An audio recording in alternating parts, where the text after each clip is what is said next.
que leva um senhor de idade provecta com um centenário, que em 14 horas de viagem, sabe que pode ser fatal para qualquer pessoa nessa idade, ter ido à China. A China que ele criou em 71, que nos estertores do fim de Bretton Woods, os Estados Unidos, desesperados por mão de obra barata, porque foi isso, não foi amor, e aumento do mercado, vai à China e abre as portas da China a partir de 72, oficialmente, em que o nosso grande Geisel, em 74, já abre as portas e vai para lá. Ou seja, o Geisel era tão de direita assim, nunca se importou com isso, ele se importava com o Brasil. Mas é desdobramento. Tá? Kissinger na China, a guerra que não será evitada. Bola sua. Exatamente, não será evitada. Na verdade, a guerra da China com os Estados Unidos já começou. Sempre falamos isso aqui no programa, você que é seguidor aqui do canal, nunca deixou de ser avisado sobre esse detalhe de que a Rússia era o último muro antes da China ser atingida. Como ninguém esperava que a resistência russa fosse tão forte, aceleraram, vamos chamar aí de portas dos fundos, através de Taiwan, para tentar gerar uma outra instabilidade. Veja assim, eu estou fazendo análise geopolítica, tá bom? Então, quem quiser seguir o raciocínio, por favor, fique à vontade. A China já está em guerra com os Estados Unidos da América. E o mundo ocidental está construindo uma demonização da China.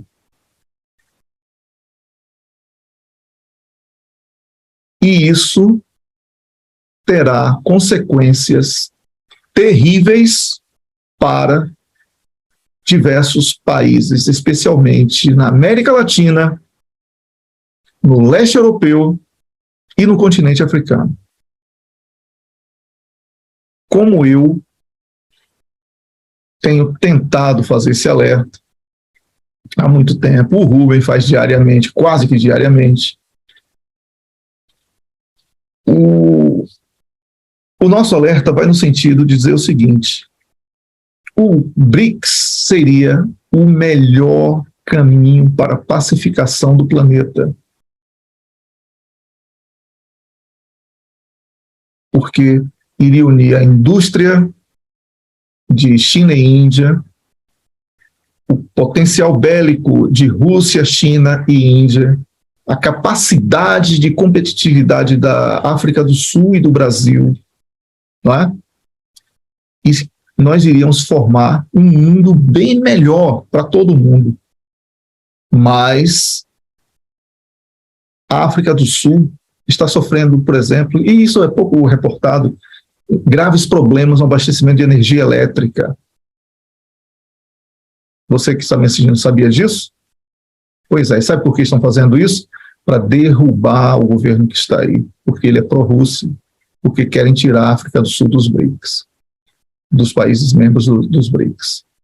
O Brasil virou isso aí que vocês estão vendo, com todas as instituições ocupadas, para, em caso de guerra, o Brasil vai lutar em defesa dos norte-americanos. Você entendeu a gravidade disso? Por que eu vou ficar aqui com o Rubem, acreditando que é só maldade do brasileiro e do sul-africano, quando a China é uma potência, a Rússia é uma potência, a Índia é uma potência, e não correram em defesa desses dois países? Onde está a solidariedade? Não é? O problema de energia da África do Sul poderia ser resolvido em 30 dias pelos chineses e até pelos russos. O problema da ocupação, da cooptação de praticamente todo o espectro institucional brasileiro poderia ter sido destruído pela inteligência russa. Com certeza. Mas o que foi feito para isso? Nada. Sabe por quê? Porque a China enxergou o Brasil como um grande terreno para plantar e para produzir comida para eles. A Rússia também Essa verdade dura você tem que ouvir. Então, entre Rússia e China, eu sou Brasil. Entendeu agora? Eu não vou torcer para a Rússia e contra o Brasil. Eu não vou torcer pela China e ser contra o Brasil. E ninguém precisa me dizer que eu sou contra os Estados Unidos, porque eu sou, porque eles nunca fizeram nada de bom para o Brasil, nem para os brasileiros. Então isso também não pega em mim, porque a minha crítica continua. O que vai acontecer? Estou tentando dizer que não existe super-herói. Não vai aparecer um país salvador. É o povo brasileiro que tem que salvar. Só que não dá mais nessa geração. Serão 100 anos de vergonha, 100 anos de humilhação para o povo brasileiro. A única forma, repito, de fazer com que isso seja evitado é que haja uma guerra de grandes proporções entre grandes potências, para que eles se desestabilizem e o Brasil se sobressaia como um país com capacidade de responder às novas necessidades do planeta. É a única. Porque internamente não vai haver revolução, porque não tem consciência. Olha aqui, ó. Tem gente que escreveu até, Rubem, que eu estou brigando com você. Ah, eles estão brigando, deve ser isso. Elas estão brigando. Isso, sim. Deve ser isso. Então, minha gente, é muito fácil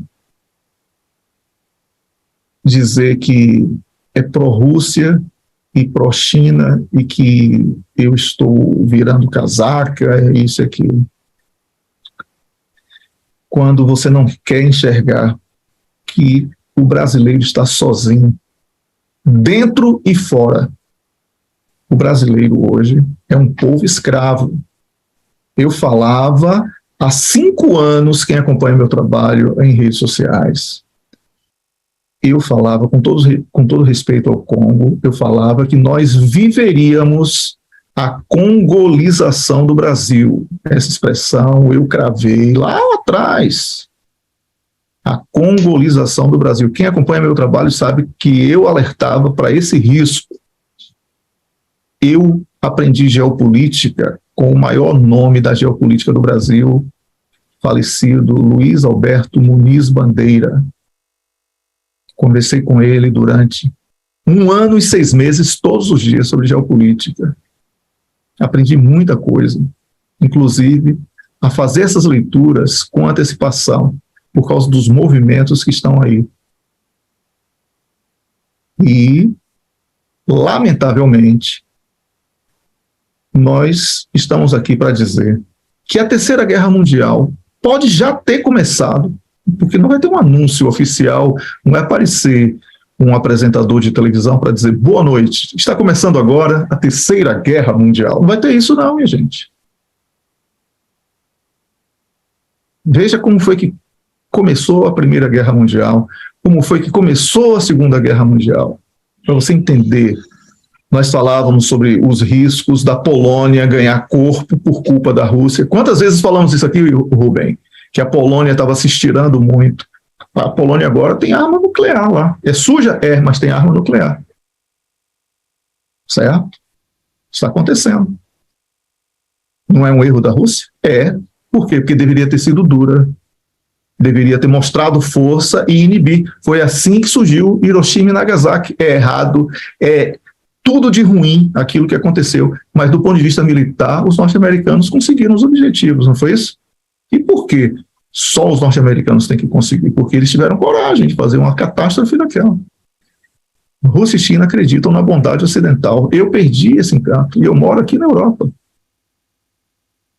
Entendeu? Eu viajo o mundo todo. Eu conheço muitos países. Talvez você que está me assistindo e criticando não conheça nem nos livros os países que eu conheço. E eu estou com minha consciência muito tranquila para falar que essa guerra, Rubem, observe, a China cortou o acesso a determinados materiais que destroem a produção de chips norte-americana. Não é? Os norte-americanos foram lá e provocaram sanções também que prejudicam o acesso a novas tecnologias por parte dos chineses. Isso é guerra. É uma guerra diferente, mas que vai culminar no bom e velho faroeste. Entendeu agora onde é que eu quero chegar?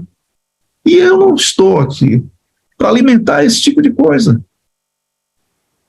Porque uma ação militar cirúrgica poderia ter evitado tudo isso. E todo mundo sabe disso. E Rubens sempre falou sobre isso. Eu também falei. Eu muitas vezes falei, não, a Rússia está cozinhando o galo para ele ficar ali e tal, porque sabe que vai quebrar as economias, etc. e tal. Mas a Rússia estava fazendo isso e, ao mesmo tempo, a China estava jogando a economia contra a própria Rússia, mas precisa da Rússia, porque eles estão preocupados mais com ficar bonitinho com moeda fiduciária do que promover o grande desafio entre commodities e especulação. E eu não vou entrar nessa, porque essa guerra não é sua, não é minha.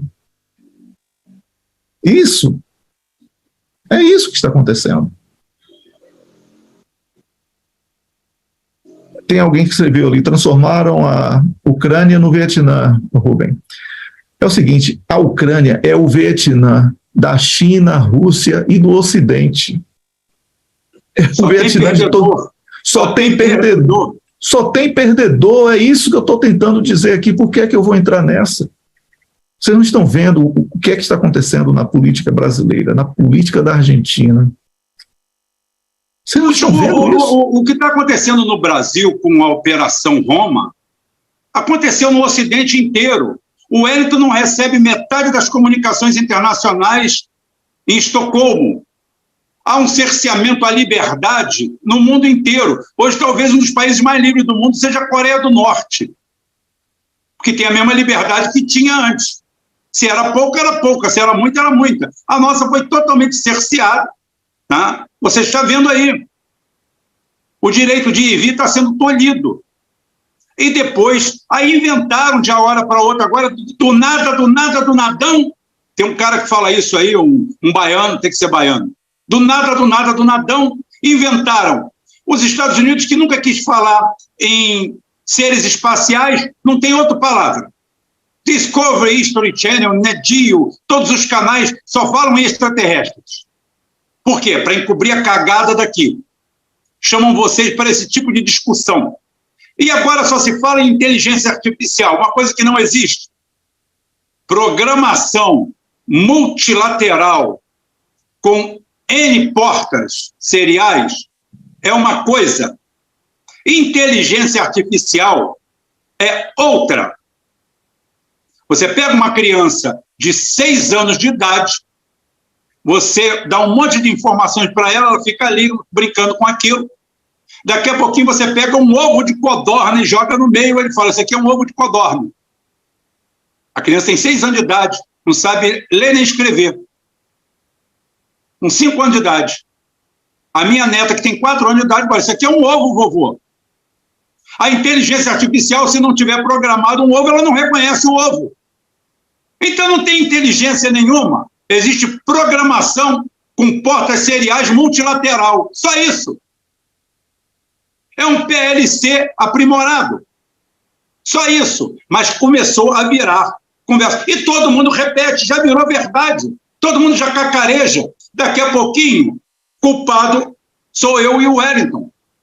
Nós é que seremos o culpado disso aqui e de outras coisas, porque nós estamos simplesmente negando a realidade. A realidade que inventaram para você, massificaram, botaram no seu colo. Eu ia falar em outra parte anatômica do corpo humano, mas colocaram no seu colo, né?